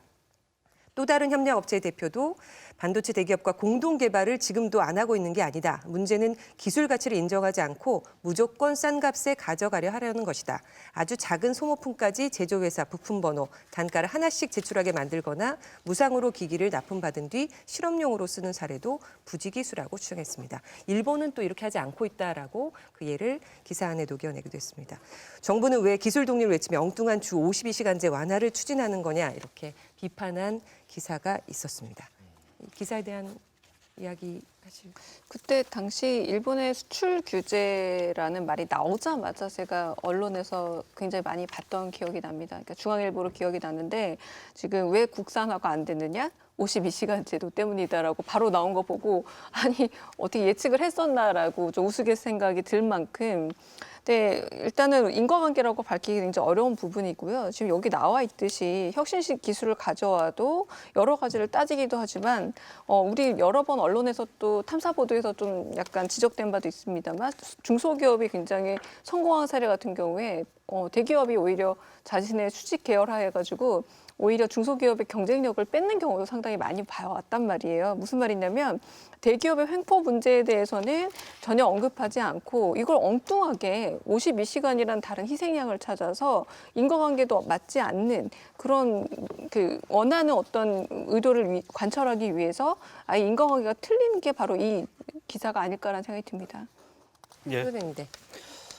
우리나라 이제 부품 소재 산업이 잘 발달되지 않은 건 중소기업들이 이제 이렇게 개발된 이익이 중소기업에 돌아가지 않기 때문이고 개발한 기술도 뺏기는 기술 탈취가 이루어지는 경우도 많이 있죠. 그래서 일본하고 달리 거기는 원화청 상생관계가 개발이나 뭐 이익을 공유하는 데 있어서 적용되고 있는데 우리는 그것이 이제 계층 사다리처럼 종속관계로 주종관계처럼 얽혀 있는 것 때문에 사실은 중소기업에서 할 수 있는 역할들이 원청으로 흡수돼서 좀 서로에게 이익이 되면서 지속적으로 발전할 수 있는 구조가 만들어지지 않는 그런 문제가 있다라는 점이죠. 그래서 원화청 구조라는 근본적인 문제를 생각해야 되는데 52시간제 역량을 찾기란 굉장히 신랄 같은 그런 원인일 텐데 그것을 어떻게 찾아냈는지 용하다는 생각이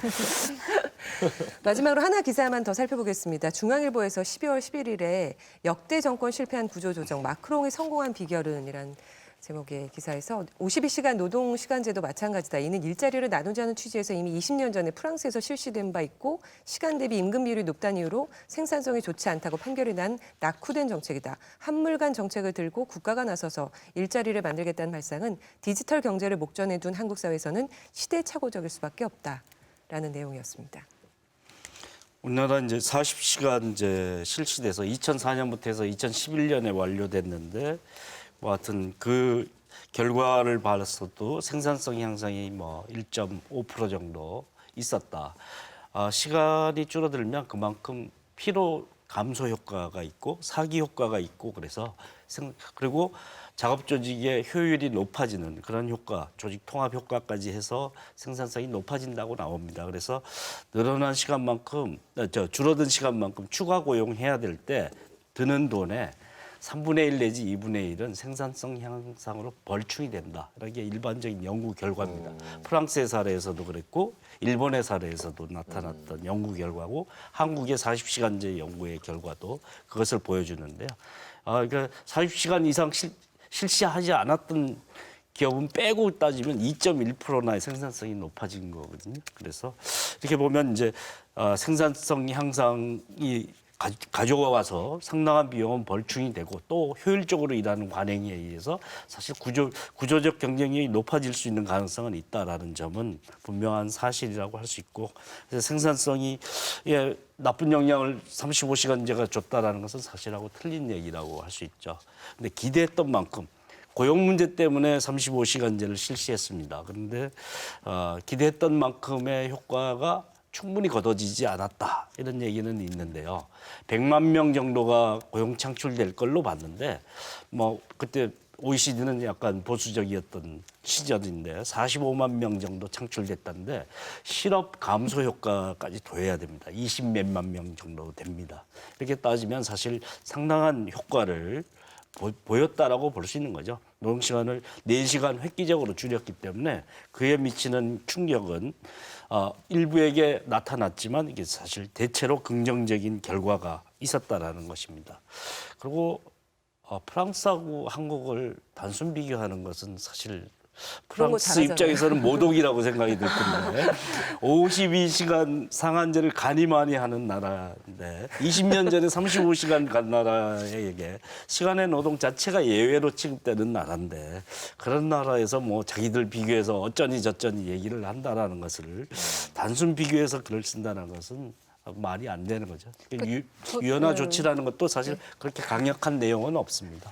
저도 그게 제일 좀 저는 창피했어요. 뭐냐면 20여 년 전에 벌써 35시간을 시행한 나라와 지금 이 52시간도 제대로 안 돼서 굉장히 좀 좌충우돌하고 있는 우리 현실을 비교하려는 이 용기가 뭘까라는 생각까지 들었었는데 심지어 지금 마크롱 정권을 지금 성공이라고 평가를 하고 있는 이 평가 역시도 저는 좀 약간 객관적으로 좀 더 들여다봐야 되는 평가라는 생각이 듭니다. 오늘 녹화 시점이 18일만 하더라도 지금 에펠탑에서 많은 노동자들이 지금 그 일종의 파업을 하고 있는 상태라서 관광이 좀 안 된다. 무슨 말이냐면 굉장히 계속 우리 노란조끼라든가 여러 가지 사회적 문제, 갈등 문제가 일어나고 있는 상황인데 이미 그것을 성공으로 얘기하고 있고 필요한 얘기들만 가지고 얘기를 하고 있는 거예요. 가령 저는 방점은 이런 거라고 봅니다.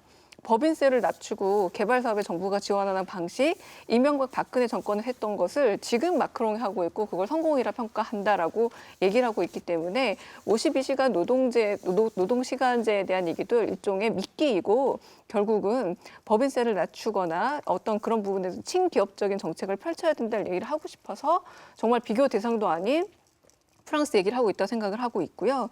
또 한편으로는 외국은 그럼 어떠냐. 일본도 역시 법정 근로시간이 하루에 8시간이고 그러니까 한편으로는 이걸 어기면 6개월 이하의 징역이나 300만 원 이하의 벌금을 내기도 하고 또 독일 같은 경우도 탄력 근로제를 적용하고 있고 한편으로는 하루 10시간까지 일할 수 있는데 그걸 위반하면은 1,900만 원의 과태료를 부과하거나 한편으로 지속적으로 위반할 경우 1년 이하의 징역도 하거나 무슨 말이냐면 모든 나라에서 다 이미 시행하고 있는 것이고 우리는 지금 유예하고 있는데 지금 이 프랑스 얘기를 해서 지금 현재 우리나라 상황과 비교하는 것 자체가 애당초 출발이 잘못된 기사라는 생각이 듭니다.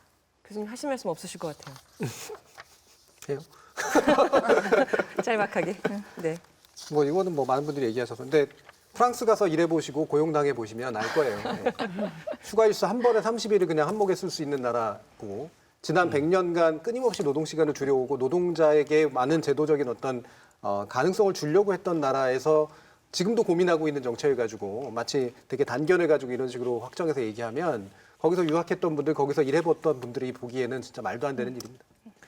그 관련돼서 참 볼 기사나 참고할 기사가 전혀 없을 것 같습니다. 소장님 그 신문이나 뭐 방송 뉴스 보시면서. 예, 저 마크롱에 대해서 다뤘던 적이 있는데 그 뭐 유연화 조치 워낙 이제 노동을 존중하고 노동 시간은 낮게 해서 모든 사람이 일자리를 공유해야 된다는 사고가 있는 그런 프랑스에서 상대적으로 방향을 친기업 쪽으로 조금 돌린 것을 가지고 우리가 바로 따라가야 될 모범처럼 생각하는 것은 사실 과도한 그 해석이다라고 생각이 들고요. 프랑스의 앞으로 마크롱의 운명이 어떻게 변할지는 장담할 수 없습니다. 2006년에 갔을 때도 그때 비정규법 최초 고용법이라고 해서 청년들에게는 기간 제한을 두지 않는 법을 통과시키려고 하다가 역풍에 고등학생부터 일어나서 소련 대학생에서 그다음에 노동자 파업에 이어지는 그 거대한 물결에 의해서 사실 그게 좌초됐었거든요. 그래서 프랑스가 가지는 그런 시민들의 혁명적인 자세로 이렇게 뒤엎는 그런 힘이라는 게 어떤 방향으로 작용할지 마크롱의 운명도 앞으로 두고 봐야 된다 이렇게 봅니다. 2018년 OECD 국가 연평균 노동시간 조사 결과에 따르면 우리나라 연평균 노동시간은 1,993시간, 멕시코에 이어서 OECD 국가 가운데 두 번째로 높습니다. 주 52시간제가 전면 시행된다 해도 연평균 노동시간은 1,800시간, 여전히 OECD 평균 1,730시간보다 높습니다. 앞으로 뭐 지금 뭐 보수 언론이건 진보 언론이건 주 52시간제와 관련된 보도는 사실 뭐 이렇게 제대로 된 보도가 없다라고 결론을 내려도 될 정도인 것 같은데요. 소장님, 앞으로의 그래도 보도는 좀 기대를 기대는 해야 될 거 아닙니까? 예, 주 52시간제가 상한제, 주 50시간 상한제죠. 주 40시간제 안착이 사실 과제인데요. 이렇게 상한제를 실시하는 것은 40시간 중심으로 일을 하게끔 하는 사회가 돼야 되고, 더 적게 일하는 사람은 그래서 더 많이 일하는 사람 걸 줄여서 40시간까지 일하는 일자리를 더 만들어낼 수 있는 그런 사회로 가기 위한 바람직한 해법은 무엇이냐, 이런 논의를 하는데 초점이 두는 그런 기사가 나왔으면 좋겠습니다. 그래서 이제까지 일하는 태도와 기업들이 사람을 노동자를 활용하는 태도를 바꿔서 모두가 골고루, 누구는 일을 너무 많이 해서 탈이고 누구는 일할 시간이 부족해서 탈인 것을 조정할 수 있는 그런 기제로 가기 위한, 일자리를 같이 나눌 수 있는 그런 사회가 되기 위해서 노동시간 정책 과제는 무엇이냐. 이것이 재앙이 아니라 축복으로 활용할 수 있다. 그 가능성을 만들어내는데 초점을 두는 그런 기사들이 많이 나왔으면 좋겠습니다. 사고의 틀이 좀 바뀌어야 될 것 같습니다. 그럼요, 네. 제가 지금은 좀 바쁘지만 과거에 연 52시간 적용한 적이 있습니다. 네, 웃을 일이 아니에요. 저에게는 아픔입니다. 근데 정말 과장이 아니라 그때 훨씬 더 건강했고 훨씬 더 창의적이었습니다. 이렇게 지금 방송에 나와서 멍하니 있은 적이 없습니다. 지금 과로죠, 지금. 그래서 이게 시간을 줄이는 게 오히려 생산성을 깎고 후퇴시키고 이런 발상에서 우리가 좀 벗어나야 된다. 그런 말씀을 제 경험에 비춰서 한 말씀 드려봤습니다. 데일리 프로그램보다는 주간 프로그램에 집중하시는 교수님. 저는 이런 얘기 종종 하는데요. 노동 생산성이 우리하고 이제 해외 선진국들하고 차이가 꽤 많이 나잖아요. 그러면 아니 해외에 있는 그 많은 노동자들은 우리나라에 있는 노동자를 뭘 그렇게 잘하길래 생산성이 높을까? 네, 사실 그런 궁금증 드실 거예요. 맞아요. 인간의 차이는 거의 없습니다. 중요한 건 시스템의 차이예요. 그들을 고용한 회사의 공정, 그리고 노무 과정, 이것의 차이가 생산성, 결과의 차이를 만들지 그 안에 투입되어 있는 노동자의 차이가 그걸 많이 만들지는 않아요. 이 정도의 숙련성을 가지고 있는 정도의 노동자들이라면 그 차이는 결국은 회사나 시스템의 문제로 귀결이 됩니다. 회사로 하여금 그런 시스템을 만들도록 강제하는 게 바로 제도예요. 제도가 기본 원칙과 판을 깔아줘야 거기에 맞춰서 합리화시키고 선진화해야 될 동력이 생겨나는 겁니다. 근데 제도가 그것을 후진적인 것을 용인해버리는 방식을 쓰게 되면 회사나 경영자들이나 이런 데는 너무나 후진적인 선택을 하게 돼요. 결국은 굉장히 쉬운 사람을 굴려서 결국은 노동 생산성을 뽑는, 즉 시간을 늘려서 결국은 많이 시켜서 뭔가 경쟁력을 얻는 이런 구조로 갈 수밖에 없다라고 하는 것이죠. 그래서 지금의 어떤 이 노동 시간 제한이라든가 이런 식의 상한제가 도입돼야 될 되게 중요한 이유 중에 하나는 바로 같은 노동자가 더 많은 창의성을 가지고 더 많은 생산성을 올릴 수 있도록 그런 공정과 시스템을 만들도록 강제하는 방식이라는 겁니다. 이게 바로 우리 산업의 선진화도 가능하게 만드는 거라고 저는 믿고요. 그런 시각으로 바라보지 않으면 마치 노예제가 폐지됐을 때 그 노예제를 단지 인종 문제로 바라본 게 아니라 말 그대로 이거는 절대로 용인할 수 없는 노동의 굉장히 중요한 영역이라고 바라봤던 농장주들의 사고를 반복하는 거나 전 마찬가지라고 생각을 합니다. 아담과 이브가 낙원에서 쫓겨나서 하게 된 게 노동이에요. 사실 성경을 보면은 원래 낙원은 노동하지 않는 곳이었는데 그러다 물론 프로테스탄트적으로 이제 굉장히 일을 하는 게 좋은 것이다라는 게 사실 산업화 이후에 정착된 개념이죠. 저는 이렇게 생각합니다. 이제는 노동의 선은 맞습니다만 노동의 질이라는 걸 생각해 볼 때가 왔다. 그러니까 노동을 무조건적으로 양적으로 생각해서 거기서 뭔가를 얻어내겠다라는 산업화 시대의 패러다임이 이제는 이미 바뀌었는데 많은 사람들이 의식이 아직 못 돌아가고 있다는 생각이 들어요. 이제는 진짜 패러다임이 바뀌었습니다. 이번에 제도적으로 한번 따라가 보면서 정말 노동의 질이라는 문제를 생각해 봤으면 좋겠고 그게 결국은 나아가야 될 방향이라는 건 저는 아무도 부인하지 않을 거라고 봐요. 그렇다면 조금 더 한번 밀고 나가봤으면 좋겠다는 생각이 듭니다. 관련 언론 보도들이 좀 달라지길 기대해 봅니다. 중소기업 주 52시간제 내년 시행을 앞두고 오늘 전날림 토크쇼 제이에서 주 52시간제 관련 언론 보도들 짚어보는 시간 가져봤습니다. 산업노동정책연구소의 김성희 소장님 감사드리고요. 예. 네, 이지은 기자도 고생하셨습니다. 저널리즘 토크쇼 제이 오늘 저희가 준비한 내용은 여기까지입니다. 다음 주 일요일 밤에는 2019 KBS 영상실록 국내편이 방송됩니다. 저희는 한 주 쉬고 내년 1월 첫 주 일요일 5일 밤 9시 40분에 신년 특집 공개 방송으로 찾아뵙도록 하겠습니다. 언론의 관행은 여러분이 바꿀 수 있습니다. 올 한 해 동안 저널리즘 토크쇼 제이 시청해주신 여러분 대단히 감사드립니다. 고맙습니다.